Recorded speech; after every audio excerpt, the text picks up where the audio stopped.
if the project manager is happy, the job site is running well. And by the way, cancer cannot get a hold on the body if the liver is running well. Hello and welcome back. I'm Barbara O'Neill. Your body has a silent workhorse, one that never stops, never complains, and takes on more stress than we realize.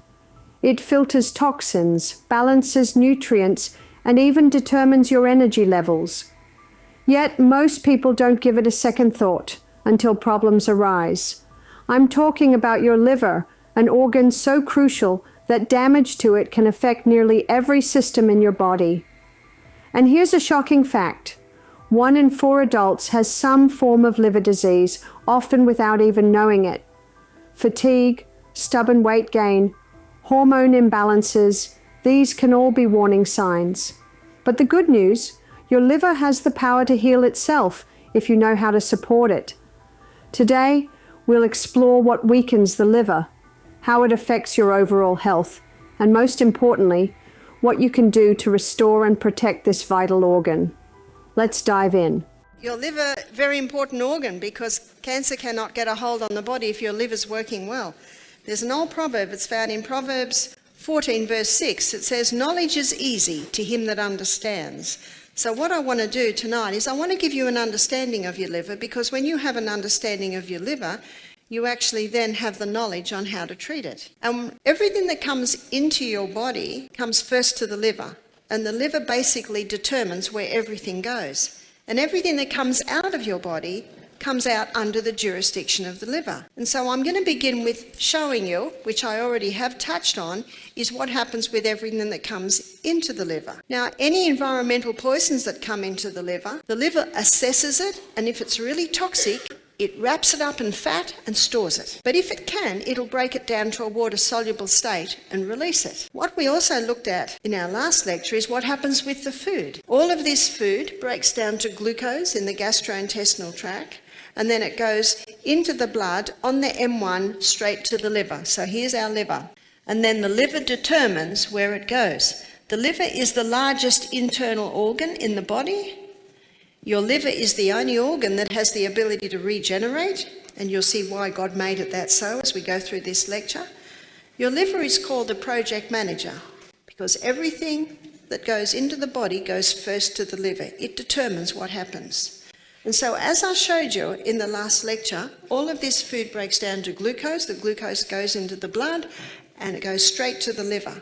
It's called the portal vein. I call it the M1, straight to the liver. And then the liver determines, first of all, it goes to the cell. So I'll take you through this once more. The glucose goes into the cell. It goes through a 20-step pathway, which gives us 2 units of energy. End result of the 20-step pathway is a chemical form of glucose called pyruvate. Pyruvate, as the chemical form of glucose, gets fed into the powerhouse, called the powerhouse because this 8-step pathway gives us 36 units of energy. And as I showed you, this is the oxygen pathway. Oxygen is what causes so much energy. This has no oxygen, so it's also called the anaerobic pathway. We also looked at how the excess glucose gets stored as glycogen, little bunches of grapes. We also looked at how the excess after that of glucose is stored as fat. Your muscle cell stores this glycogen, the quick-release glucose store, and it can only be used by your muscle cell. But your liver can also store glycogen. And the glycogen that your liver stores, it can go all over the body, whereas the glycogen in your muscle cell can only be used by your muscle cell. There's a book called Good Calories, Bad Calories by Gary Taubes. You might have heard of it. It's quite a famous book. And he shows that back in the 1850s, there was a man called William Banting who was putting on weight. And he went to a very famous doctor called Claude Bernard, a French doctor, and he took him off all starches. It was called starches then. We call it carbohydrates now. So what did he eat? He ate a lot of fibre, a lot of vegetables. He ate a lot of meat, butter, cream, cheese, eggs. There was his protein. And meat, butter, cream, cheese, eggs also has a lot of fat. That was the diet that he was given by Dr. Claude Bernard. The weight just fell off him. Can you see why? You see, when you're not giving your body these quick-release glucose stores, your liver can convert protein and fat to glucose, and your liver can turn your fat stores into glucose. And as I said the other lecture, that's called gluconeogenesis, creating new glucose out of the fat stores. Your liver is responsible for over 500 essential functions, but one of its most vital roles is detoxification. Every day, your body is bombarded with toxins from the air you breathe, the food you eat, and even the stress you carry. Your liver works tirelessly to filter out harmful substances, break them down, and ensure they are safely eliminated. But here's the problem. When the liver is overworked or damaged, toxins start to accumulate. This can lead to fatigue, weight gain, digestive issues, and even hormonal imbalances. Many people don't realize that liver dysfunction can be at the root of problems like poor sleep, brain fog, and sluggish metabolism. Another key function of the liver is gluconeogenesis, the process of producing glucose from proteins and fats when carbohydrates are low. This keeps your energy levels stable, ensuring that your body always has a steady fuel supply. Your liver also regulates cholesterol levels, helping to balance the fats in your bloodstream and protect your heart. But when the liver is under strain, whether from a poor diet, alcohol, medications, or environmental toxins, it can no longer perform these tasks efficiently. This is why supporting liver function is essential, not just for detoxification, but for overall vitality. But most people stop the fat because of cholesterol. And this is a good time to look at cholesterol because your liver makes cholesterol. And it makes cholesterol according to the demands that the body puts on it. And 80% of the cholesterol that your liver makes is made from glucose. And 20% of the cholesterol that your liver makes is made from fat. Now, this illustration alone shows you it's not the butter on the bread, it's the bread under the butter that's the problem, it's not the fat. Yes, there's a lot of problems with butter today because of the cows that it came from. I put olive oil on my bread. My husband puts avocado on his bread. In fact, most of the time I put both on my bread. Because remember, fat doesn't make you fat. So let me show you the two different types of cholesterol. You've got HDL, which is high density lipoprotein, and you've got LDL, low density lipoprotein. HDL's role in the body is that of a carrier. It carries excess cholesterol out of the blood and back to the liver. That's why it's called the good guy. LDL is the repairer and the rebuilder. Unfortunately, it's called the bad guy. But what you've got to remember is the body doesn't make anything bad. It has a role in the body. It has another role, and it delivers cholesterol to the brain. And your brain loves cholesterol. So let's have a look at how these two work in the body, particularly in the blood. So here's your artery, and because of its high density, HDL's in the middle, and because of its low density, LDL is on the edge. There's an interesting book that I read recently. It was only written about a year ago. It's called Put Your Heart in Your Mouth by Dr. Natasha Campbell-McBride. She's well known for her gut and psychology book. She spends about 3 chapters showing that the cause of heart disease is damage to the arterial wall. So what damages the arterial wall? They're the endothelium cells. Cigarettes, there's 4,000 chemicals in a cigarette, and those chemicals damage the walls of the artery. The chemicals in our food, in our cleaning products, in our shampoos, in our conditioners, in our moisturisers, they're damaging the arterial wall. Mercury damages the arterial wall. It's found in fish, it's found in the flu vaccine, and it's found in the mercury fillings in our mouth. Mold is toxic. Mold gets into your blood, it can cause holes in the arterial walls. A high wheat, high sugar diet creating a lot of glucose, that sticky glucose connects with protein molecules and sticks to the wall of the arteries, so the high carb diet can do it. Alcohol and high sugar just feed it.